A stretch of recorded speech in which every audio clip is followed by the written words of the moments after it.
Hello everyone, आप सभी का बहुत बहुत स्वागत है आपके इस यूट्यूब चैनल अर्बन क्लासेस में। और आज की इस वीडियो में हम आपसे डिस्कस करने जा रहे हैं GIS and remote sensing module 6 का 4th लेसन। यदि आपने हमारे इस चैनल पर पहली बार विजिट किया है तो आप इससे पहले वाले 3 वीडियोस जरूर देखें और लिंक डिस्क्रिप्शन में है और आपको नीचे वीडियोस दिख रहे होंगे। तो बात करते हैं हमारी जो सैटेलाइट इमेजेस होती हैं या इमेजरीज होती हैं उनका जो क्या होती हैं और इनका अनुप्रयोग कहाँ होता है। आज की वीडियो में हम जानेंगे। वीडियो बहुत ही इंटरेस्टिंग होने वाला है और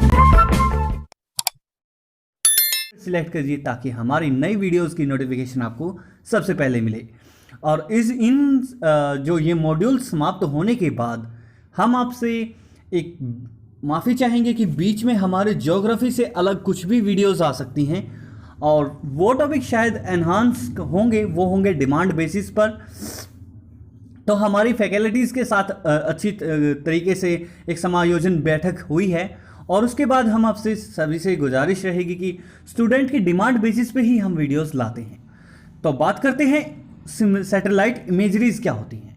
देखिए, आप सभी ने कभी कभार खबरों में सुना होगा कि किस तरीके से सैटेलाइट इमेजेस प्राप्त होती हैं कि कहीं पर भी कुछ भी घटनाएं घटे रिमोट एरियाज़ के अंदर या कोई भी एक्टिविटी हो तो उस समय सैटेलाइट इमेजेस की सहायता से, या फिर कहीं पर भूकंप आए तो सैटेलाइट इमेजेस की सहायता से ही हम नुकसान का आंकलन करते हैं। और कहीं पर बाढ़ आती है तो तब भी हम, यानी क्या है कि हमें बिल्कुल बिना किसी खतरे के हम किसी खुफिया जगह की तस्वीरें लेनी हो या फिर जासूसी करनी हो किसी दूसरे देश की, तो हम किसका यूज़ कर लेंगे? हम सैटेलाइट का या फिर गुब्बारे का या फिर हेलीकॉप्टर का यूज़ करेंगे। हेलीकॉप्टर क्या है कि आवाज़ करता है तो हमारे दुश्मन देश को पता चलेगा, लेकिन जब हम गुब्बारे का यूज़ करेंगे तो तब दुश्मन देश को कुछ नहीं पता चलेगा, लेकिन उसके डिफेंस सिस्टम में भी पता चलता है। ये पुरानी मिथ है कि किसी को कुछ पता नहीं चलता, लेकिन आज टेक्नोलॉजी इतनी आगे बढ़ चुकी है कि सब पता चलता है। वो कहते हैं ना, ऊपर वाला सब देखता है, तो ऊपर वाला कौन है आज के टाइम में? वो एक सैटेलाइट है। जिसको कंट्रोल कौन करता है? उसको लाइव वेयर यानी कोई ऑपरेटर उसे कंट्रोल करता है। तो हम बात करते हैं इमेजरीज और उसके अनुप्रयोग। बढ़ते हैं हम नए नेक्स्ट स्लाइड की तरफ। प्रतिबिंब का और उसका अनुप्रयोग। उपग्रह से प्राप्त आंकड़ों से सूचना निकालना एक बहुत जटिल काम है जिसमें कुशल मानव संसाधन और बहुत सारे सॉफ्टवेयर्स की जरूरत होती है। सॉफ्टवेयर के साथ साथ हमें कंप्यूटर की भी आवश्यकता होती है। अनुभव के बाद एक बिंब को देखकर ही बहुत सा ज्ञान और उसकी जानकारी प्राप्त हो जाती है जो जटिल और गहन आंकड़ों पर आधारित होती है। उसके लिए बिंब का विश्लेषण कंप्यूटर की सहायता से ही हो सकता है। देखिए, क्या है कि अगर आपको कंप्यूटर दे दिया जाए और कंप्यूटर पर आपको कमांड ना देनी आए तो क्या आप वो कार्य कर सकते हैं? नहीं कर सकते जी, बिल्कुल भी नहीं कर सकते। तो आपके पास यदि किसी भी कार्य की स्किल है, यदि आपको नॉलेज है, तो आप आसानी से उस कार्य को कर सकते हैं। अनुभव के साथ साथ ही एक बिंब को देखकर ही बहुत सा ज्ञान और उसकी जानकारी प्राप्त हो जाती है। ठीक है, वो हम वीडियो में आगे आपको तस्वीरें भी दिखाएंगे कि किस तरीके से जो इमेजेस होते हैं उनमें किस तरीके से जानकारियां दिखाई देती हैं। ठीक है, जो कंप्यूटर की सहायता से इनका विश्लेषण किया जाता है। इस पूरी प्रक्रिया को कंप्यूटर इमेज प्रोसेसिंग कहते हैं या फिर मशीन प्रोसेसिंग कहते हैं, और डिजिटल क्या कहते हैं? इमेज प्रोसेसिंग कहते हैं। यानी डिजिटल इमेज का प्रोसेस होना क्या कहलाता है? Computer image process. ठीक है, उपग्रहों से आंकड़े प्राप्त करने के बाद विभिन्न सॉफ्टवेयर की सहायता से सूचनाओं को निकाला जाता है। समझ रहे हो? ठीक है, और इस क्रिया को हम अंकीय बिंब प्रकरण कहते हैं। अंकीय बिंब प्रकरण यानी डिजिटल इमेज प्रोसेसिंग कहते हैं। ठीक है, उपग्रही चित्रों को जीआईएस और इरादस की सहायता से अन्य ये सॉफ्टवेयर हैं। जीआईएस एक क्या है? सॉफ्टवेयर है जो कंप्यूटर में, इरादस भी एक सॉफ्टवेयर है जिससे कि हम सूचनाएं प्राप्त कर और उनका नियोजन काम में लाते हैं। नेक्स्ट स्लाइड की तरफ हम आगे बढ़ते हैं। इसमें बताया है कि डिजिटल इमेज प्रोसेसिंग 2 प्रकार की होती हैं, यानी जो इसके जो आंकड़े हैं जो इसमें गलतियां हैं और इसकी गुणवत्ता सुधार करने के सबसे पहला तरीका है हमारा इमेज रिस्टोरेशन टेक्नोलॉजी। दूसरा तरीका है हमारा इमेज एनहांसमेंट टेक्नोलॉजी। सबसे पहले जो टेक्निक्स होती हैं इसमें हम इमेज में से गलतियां सुधारेंगे। सबसे पहला हमारा काम क्या होगा कि इमेज में फॉल्स कलर कंपोजिट होंगे, या फिर इमेज ब्लर होगी, या फिर इमेज का जो 60:40 का रेशियो जो है वो अदला बदला सा ब्लर होगा। तो उन ब्लर और जो इमेज को एनहांस करने का कार्य है, यानी उसको अच्छे तरीके से सुधारने का कार्य है। यानी जब मान लीजिए हम किसी इंसान को साफ सुथरा दिखाना चाहें तो उसे अच्छे कपड़े पहनाएंगे, अच्छी पर्सनैलिटी दिखाएंगे, क्योंकि first impression is the last impression होता है। ठीक है, तो अब हम आगे बढ़ते हैं। हमारे जो अंकीय यानी डिजिटल इमेज रिस्टोरेशन इंफॉर्मेशन होती है उसके मेथड क्या क्या होते हैं। सबसे पहला होता है उसका सर्विलांस करना। ठीक है, यानी उसका निरीक्षण करना, यानी उसका सर्वे करना। सर्वे कैसे कर सकते हैं कि हम उन इमेज को जो बिंब जो व्यूज प्राप्त होते हैं उनसे सूचना निकालने के लिए हमें कंप्यूटर की सहायता होती है। और कंप्यूटर की सहायता लक्षणों की जांच नहीं कर सकता, उसके लिए हमें मानवों की मदद की जरूरत पड़ती है। जो उनके ऑपरेटर होते हैं वो उसको उस पर कमांड देकर उसमें सूचनाएं निकालते हैं कि कौन सी हमारी सूचनाएं काम की है और कौन सी सूचनाएं जो है वो उसमें कार्य के लिए उपयोगी नहीं है। फिर है अनसुपरवाइज्ड क्लासिफिकेशन। इसके अंदर ये होता है कि बिना किसी मानवीय मदद के सिर्फ कंप्यूटर की सहायता से ही वो कार्य होता है। ये तीव्र गति से होता है क्योंकि मानव क्या है उस तस्वीर के बारे में सोचेगा, और कंप्यूटर क्या है जैसे एआई आपने सुना होगा, आर्टिफिशियल इंटेलिजेंस, वो इसमें कार्य करता है। इसका अच्छा खासा उदाहरण क्या है, एआई। एआई भी आजकल अच्छा टूल है कि आप इमेज का रेजोल्यूशन बढ़वा लेते हैं, इमेज का बैकग्राउंड चेंज करवा लेते हैं, लेकिन क्या एआई सक्सेसफुल है? सवाल आप पे छूट रहा है। तो इस सवाल का जवाब आप अपने कमेंट सेक्शन में जरूर दें। फिर बात आती है हाइब्रिड क्लासिफिकेशन। ये दोनों का मिश्रण है, यानी क्या है कि एआई की भी सहायता ली और दूसरा क्या किया है कि हमने इसके अंदर ऑपरेटर की भी सहायता ली। अब आप चीज समझ रहे हो, ये इसका प्रकार था। ये है अनसुपरवाइज्ड इमेज क्लासिफिकेशन। जो कुछ अपने जो आंकड़े होते हैं, हम जब कभी भी किसी की प्रॉपर्टीज देखते हैं तो वो इस तरीके से दिखाई देती है। ये इमेज है और ये इनपुट लेयर है, और दूसरा जो यहां पे तस्वीर दिखाई गई ये ट्रेनिंग साइट्स है। ठीक है, और training sites computer training sites for supervised image classification. यानी हमने सबसे पहले जिक्र किया था कि जो सुपरवाइज है, जो सुपरविजन में इन मानव के सुपरविजन में ये कार्य कर रही है, ये जो प्रॉपर्टीज आपको दिखाई दी थी ये यहां पर लागू होती है। देखिए जब हम मानचित्र बनाते हैं तो कुछ इस तरीके का होता है। ये एरियल मानचित्र की बात हो रही है ऊपर से, तो यहां पे ये इसके जो कलर्स है ना वो इसकी प्रॉपर्टीज को दिखाते हैं। अब आपको एक कमाल दिखाने जा रहे हैं। आपने कलर कंपोजिट इमेज क्रिएशन सुनी होगी। ग्रास बैंड को हम ब्लू कलर से दिखाते हैं इसके अंदर। ये क्यों हुआ? एफसीसी सुना है?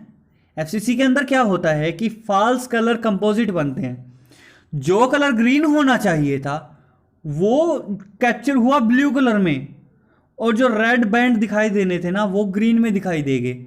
और इन गलतियों को दूर करने के लिए हमने क्या करना था, वो सुपरवाइजन का प्रयोग होना था। ठीक, ये एक कलर क्रिएशन है जो कुछ इस तरीके की होती है।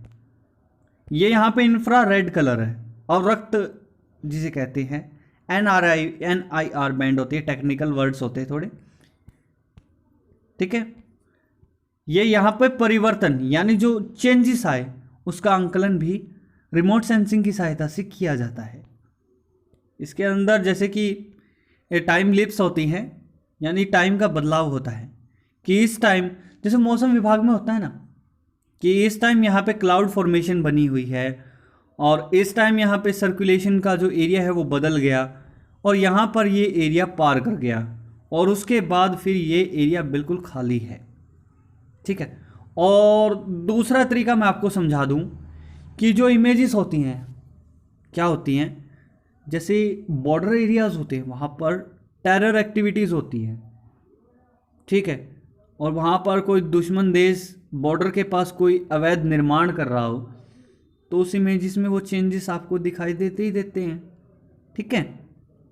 आई होप आपको क्लियर हो रहा होगा। वायु फोटो और उपग्रह फोटो में अंतर स्पष्ट करेंगे, ये बड़ी काम की चीज़ आई है भैया। ये क्वेश्चन में अगर आप डालोगे ना जान आ जाएगी जान, और इस क्वेश्चन के अच्छे नंबर आपको मिलने सुनिश्चित होंगे, ठीक है। और इन वीडियोस के बाद मैं कोशिश करूंगा कि आपके लिए एक ऐसा वीडियोस लाऊं जो आपके लिए एक सहायता कर सके आपकी, कि आपको जनरल आइडिया हो जाए कि आपके किस किस तरीके के क्वेश्चन बन सकते हैं, ठीक है। तो बात करते हैं वायु फोटोग्राफ जो होती है मूल रूप से एनालॉग होती है, यानी वो डिजिटल फॉर्म में नहीं होती, और ये फोटो फिल्म पर लिए जाते हैं। जैसे पुराने टाइम में रील होती थी ना, फोटो की रील, तो उस पे लिए जाते थे। और इसके अंदर पिक्सल नहीं होते भैया, इसमें रो और कॉलम जैसी संरचनाएं बनी होती हैं, जैसे ग्रिड होती है, ग्रिड होती है ऐसे, ये रो हो गए, ये कॉलम हो गए, जैसे एक्सेल की स्प्रेडशीट होती है ना वैसे होती होगी मेरे ख्याल से। और इसमें किसी प्रकार का संख्या क्रम नहीं मिलता। कमियां छाट रहे हैं वायु फोटोग्राफ की, और उपग्रह फोटो की अच्छाइयां बताएंगे अब इसमें, ठीक है। जब हमें किसी भी तत्व की यानी किसी भी प्रॉपर्टी की आंकलन करना हो ना, अंतर स्पष्ट करना हो, तो एक को हम डाउन दिखाएंगे और एक को हम अच्छाई दिखाएंगे, ये इसका रूल होता है।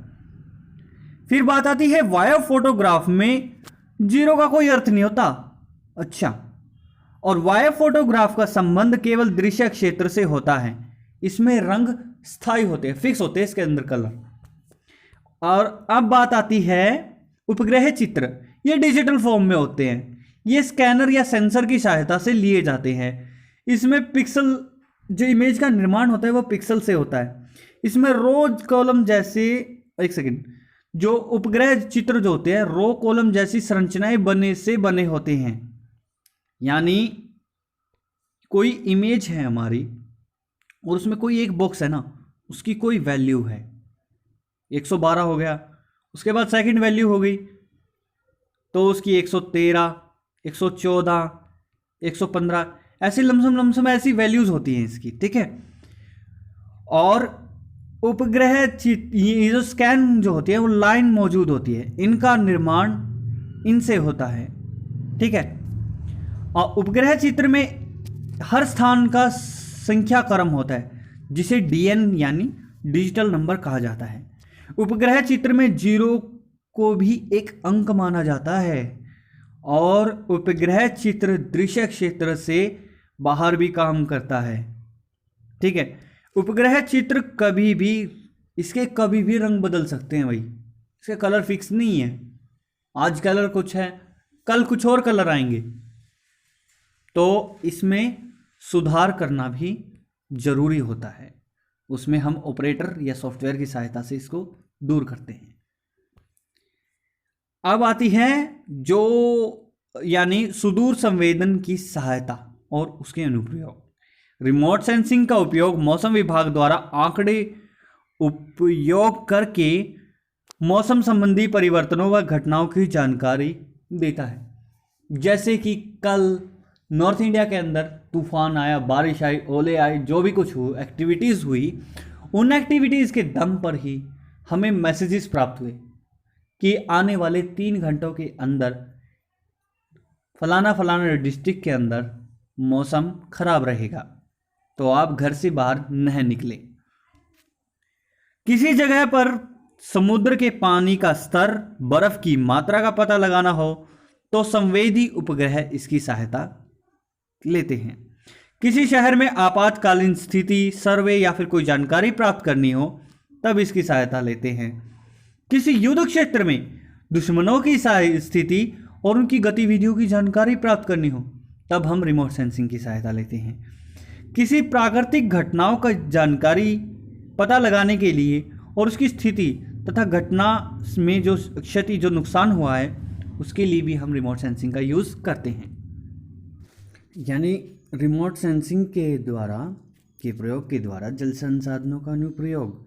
देखिए इस पॉइंट के अंदर यानी रिमोट सेंसिंग की सहायता से हम जल संसाधनों का अनुप्रयोग करते हैं, यानी उसको एप्लीकेट करते हैं। और इस तथ्य के अंदर कहा गया है कि वर्षा जल तथा स्थानिक और क्या है कि सामयिक रूप से जो असमान होता है, यानी कहीं पर बाढ़ आ जाती है बहुत ज़्यादा, जैसे कि बिहार, और दूसरा उदाहरण है राजस्थान। राजस्थान सूखा प्रभावित प्रदेश है, या फिर महाराष्ट्र लगा लीजिए, ठीक। तो ये दो विषमताएं क्यों हैं? ये होती है स्थलाकृति की या फिर मिट्टी के प्रकार की वजह से। तो रिमोट सेंसिंग की सहायता से हम जान सकते हैं कि कहाँ पर वेटलैंड है और कहाँ पर ड्राई लैंड है। बाढ़ और सूखा जैसी समस्याओं से निपटने के लिए या फिर समाधान के लिए जल का निरंतर मांग में वृद्धि के कारण और जल संसाधनों का उचित उपयोग, यानी डिमांड तो जल की बहुत ज़्यादा है, लेकिन उन संसाधनों को भी हमें बहुत सोच समझकर यूज़ करना है, क्योंकि पीने योग्य जल बहुत कम मात्रा में, सीमित मात्रा में ही उपलब्ध है। तो हमें जो पानी है उसको वेस्ट ना करके, बल्कि हमें क्या है उसको अच्छी तरीके से यूटिलाइज करना है, उसे रीयूज़ भी करना है। जल संसाधनों का सर्वेक्षण तथा मानचित्र प्रणाली द्वारा जल प्रबंधन के लिए आवश्यक कार्य है। देखिए जल संसाधनों का सर्वे किया जाता है, अच्छा उनकी मानचित्र प्रणाली में भी दिखाया जाता है। फिर क्या है कि वाटर मैनेजमेंट होता है, वो उसके लिए बहुत आवश्यक कार्य है। स्थलाकृति मानचित्र, हवाई छायांकन जैसी परंपरागत विधियों का काफ़ी समय लेता है, लेकिन रिमोट सेंसिंग और जीआईएस की सहायता से हमें पिछले कई वर्षों से बहुत अच्छा और आधुनिक पद्धति वाला जो एक उपाय मिला है, जिसकी वजह से हम ये एज ए ऑप्शन, विकल्प के तौर पर हम इसे अच्छे तरीके से कर सकते हैं और उसमें समय की भी बचत होती है। सुदूर संवेदन द्वारा एक बड़े क्षेत्र का अत्यधिक कम समय में किया जाता है। क्या किया जाता है? जो रिमोट सेंसिंग जो मेथड है उसकी सहायता से एक बड़े क्षेत्र का मापन बहुत आसानी से और बहुत कम समय में हो जाता है। रिमोट सेंसिंग और भौगोलिक सूचना प्रणालियों द्वारा जल संसाधन का प्रबंधन तथा अनेक क्षेत्रों में जैसे भू उपयोग, भू अनाच्छादन, वर्गीकरण, बाढ़ मैदान प्रबंधन यानी वेटलैंड मैनेजमेंट, जल विभाजकों का मानचित्रण तथा बहुत सारे कार्य इसमें किए जाते हैं। ठीक है, नेक्स्ट पॉइंट है हमारा लैंड यूज़। यानी इस पॉइंट के अंदर बात बताई गई है कि किस तरीके से जो बहुस्पेक्ट्रम वर्गीकरण होता है जल संसाधन के लिए, और जैसे कि लैंड यूज़, वहाँ पर कॉलोनीज़ कटी हुई हैं या फिर वहाँ पर खेती होती है, ये भूमि उपयोग में आता है। किसी विशेष पुनरावर्ती काल के लिए बाढ़ विस्तार का आंकलन किया जाता है कि किसी सिलेक्टेड ईयर के अंदर किसी क्षेत्र में बाढ़ आई और कहाँ पर सूखा रहा, वो रिमोट सेंसिंग की सहायता से और जीआईएस की सहायता से हम कर सकते हैं। अच्छा, जीआईएस बाढ़ प्रभावित क्षेत्र का निर्धारण करने और बाढ़ के कारण व जल स्तर में वृद्धि होने के कारण जो बाढ़ग्रस्त एरिया है उसकी भविष्यवाणी करने के लिए विस्तृत सीमा वाला सॉफ्टवेयर प्रदान करता है। ठीक है, जीआईएस आकारीय आंकड़ा बेस, जो डेटा बेस होता है, एकत्रित स्थानिक जैसे आकारीय ऊंचाई नमूना, भविष्य में होने वाली बाढ़ घटनाओं का पूर्वानुमान लगाना, और जीआईएस डेटाबेस जैसे कृषि, सामाजिक अर्थव्यवस्था व सूचना तंत्र व जनसंख्या तथा मूल संरचना के आंकड़ों को भी एकत्रित कर सकते हैं। इन आंकड़ों की सहायता से हम बाढ़ग्रस्त क्षेत्रों के लिए क्या है कि निर्धारपूर्ण एक पुनरुद्धार योजना के लिए मूल्यांकन भी सहायता प्राप्त होती है मूल्यांकन के लिए। ठीक, और अब बात आती है कृषि में, यानी कृषि में उत्पादन, फसलों का उत्पादन और उसका अनुमान तथा उसकी स्थिति की जानकारी। यानी जो रिमोट सेंसिंग की सहायता से हम फसलों का उत्पादन भी काफ़ी अनुमान लगा सकते हैं। अच्छा, वहाँ की जो फसल की स्थिति है वो भी देख सकते हैं, और उससे रिलेटेड डेटा हमें प्राप्त होता है। फिर बात आती है बीमारियों की जानकारी लेना, कि किसी से फसल विशेष में कोई कैसी कैसी बीमारी आती हैं और उनसे क्या बचाव हो सकते हैं, ये सारी जानकारी कृषि क्षेत्र में आती हैं। सिंचाई की आवश्यकता और क्या है कि तकनीक का भी प्रयोग किया जाता है रिमोट सेंसिंग का। वर्तमान समय में हरियाणा, पंजाब, उत्तर प्रदेश में पराली जलाने वाली घटनाओं से को उन्मूलन यानी कम करने के लिए रिमोट सेंसिंग की सहायता व एरियल फोटोग्राफ्स की सहायता ली गई है, जो कि ड्रोन से ली जाती है।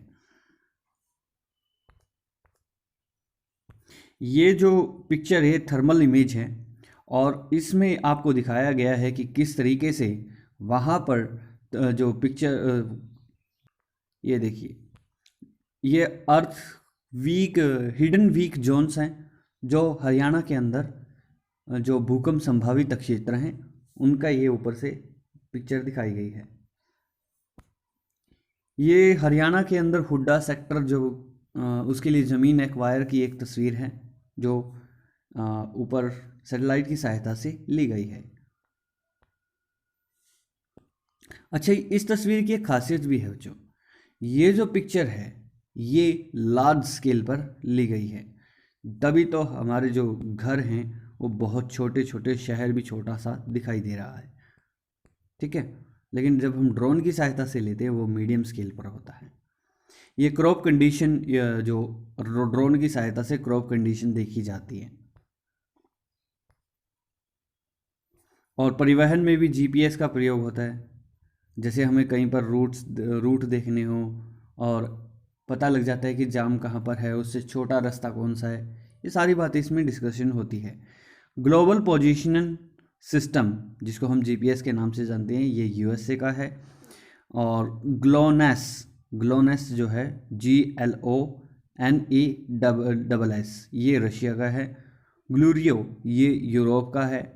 और IRNSS ये किनका है? ये जो है ये इंडिया का है। कंपास ऑफ चाइना ये प्लान्ड है।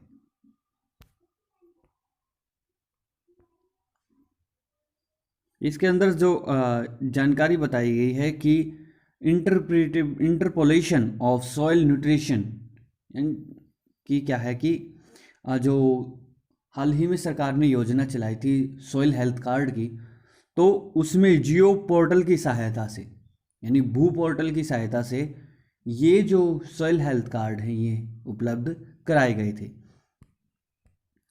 तो आज की वीडियो में बस इतना ही, मिलेंगे किसी नई वीडियो के साथ, तब तक के लिए मैं इजाज़त दीजिए। जय हिंद, जय भारत।